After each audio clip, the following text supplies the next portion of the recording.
Sir, मेरा नाम आयसन सारी है और जो मेरी प्रारंभिक शिक्षा रही है शहर के ही सरकारी कन्या विद्यालय प्रवीण कुमारी से रही है। इसके बाद जो मेरा ग्रेजुएशन रहा है शहर के ही जो मॉडल साइंस कॉलेज है उससे मैंने की है। इसके बाद वर्ष 2020 में मेरा ग्रेजुएशन हो गया था। 2020 के ग्रेजुएशन के बाद लगभग मैंने 4 साल अपनी तैयारी की है और जिसमें मेरा 2022 का जो रिजल्ट था 2025 में आया है, उसमें मुझे डिप्टी कलेक्टर का पद प्राप्त हुआ है। इस संघर्ष में हमेशा मेरे माता पिता, मेरे दोस्त और जो मेरे आसपास के लोग थे उन सब ने मेरा सपोर्ट किया है और हमेशा मुझे आगे बढ़ने के लिए प्रोत्साहित किया है।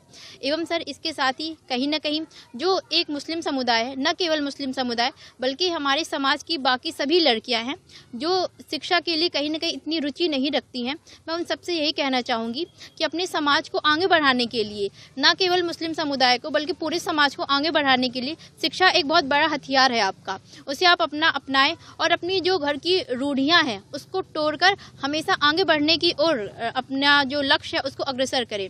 और ऐसा कई बार हो सकता है कि आपको अपना लक्ष्य प्राप्त करने में कई बार असफलता का सामना करना पड़े, लेकिन आपको अपने लक्ष्य से भटकाव नहीं करना है, हमेशा अपने लक्ष्य के प्रति डटे रहना है। आपको असफलता प्राप्त होगी, लेकिन आपका जो ईश्वर है, अल्लाह ताला है, जो हमेशा आपके ऊपर एक शक्ति रहती है, वो हमेशा आपके लिए बहुत अच्छा सोच के रखा है।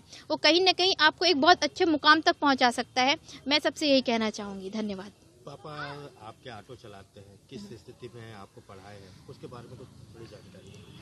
जी सर, जो मेरे पिता हैं वो एक ऑटो चालक है। उन्होंने हमेशा से ही मतलब मेहनत की है, हमेशा मुझे पढ़ाया है। हमारे घर की जो पृष्ठभूमि रही है वो भी इतनी अच्छी नहीं रही है, क्योंकि मेरे माता पिता जो शैक्षणिक स्थिति है वो भी निम्न रही है, परंतु उनका ऐसा सपना था कि वो लोग नहीं पढ़ पाए हैं, उन्हें मौका नहीं मिल पाया है, लेकिन उनकी बच्ची अच्छा कार्य करे और जो भी बाकी लोग हैं वो भी थोड़ा सा मुझे देख के मोटिवेट हो, अपने बच्चों को पढ़ाएं, तो कहीं ना कहीं उन सबका भी नाम रोशन हो, ना केवल एक मुस्लिम समुदाय के लिए बल्कि समाज की सभी लड़कियों के लिए प्रेरणा स्रोत बन सके।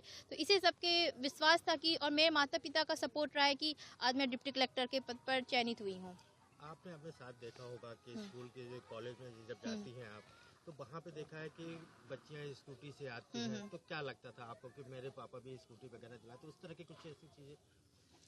सर, मेरा मानना है कि यदि कोई लड़के स्कूटी से जा रही तो ऐसा नहीं कह सकते वो गलत हैं। कोई मोबाइल यूज़ कर रही हैं या कैसे भी है तो हम ये नहीं कह सकते कि कोई गलत है।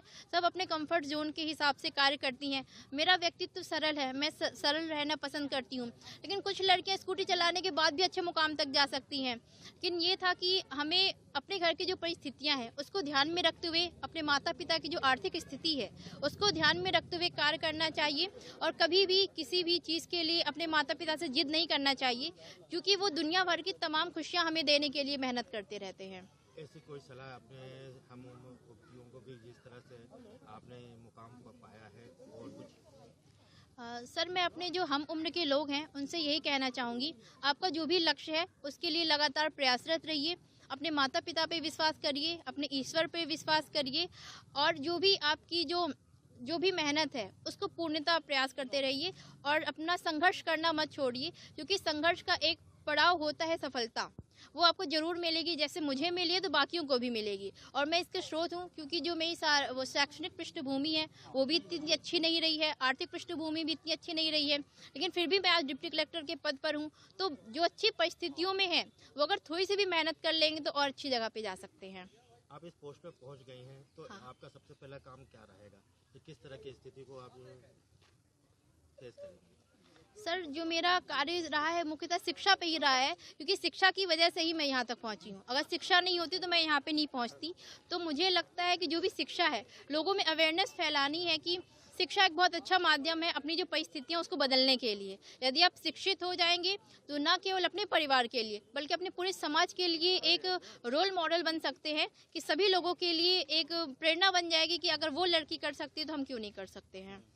बीएससी कंप्लीट कर ली है और जी कलेक्टर की पोस्ट में। जी जी इनकी कुछ रुचि बताइए, किस तरह से रुचि रही, क्योंकि मुस्लिम समाज में आज इन्होंने मकाम पाया है, तो क्या लगता है कि किस तरह की बच्चियां और भी हासिल कर सकें? अब हो गया, बच्चियों का ऐसे है कि मेहनत करेंगी तो आगे उनकी भी कोशिश कामयाब होगी।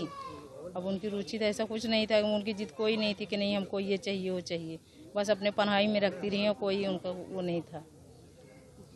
खाना वगैरह में ये नहीं, बनाती थी? खाना वगैरह हम बनाते थे अपना। वे इंदौर में नहीं तो खुद भी बनाती खाती रही हैं।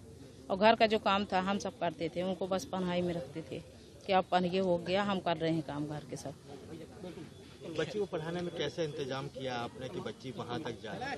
हो गया, सबसे बड़े इनके पापा के वो था कि हो गया, ये लगा कि हमारी बच्ची पढ़ रही हैं तो पढ़ लें, आगे जा रही हैं।